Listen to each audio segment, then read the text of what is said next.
Hello, language learners. Welcome back to Single Step English. In this lesson, I'm going to teach you about the phrase, we are all in the same boat. Imagine a big, friendly boat.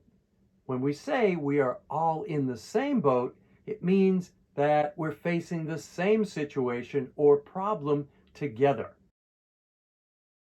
You are not alone. Everyone else is in the same situation. We are all in the same boat. For example, if you have a difficult homework assignment and your friend says, I don't understand this homework, you could respond by saying, it's okay. Nobody in class understands this homework. We are all in the same boat.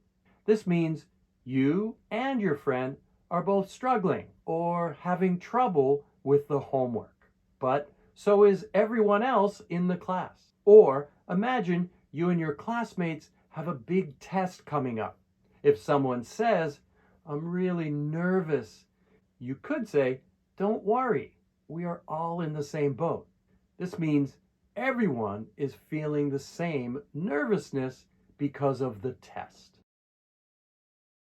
If you want to shorten this expression, you can also use we're in the same boat. So, we are all in the same boat. It is like saying, hey, we're facing this together. It's a great phrase to show understanding and support. If you found this lesson helpful, please give us a thumbs up. Subscribe for more language insights. And remember, we're all in the same boat on our language learning journey. Keep sailing smoothly and see you next time.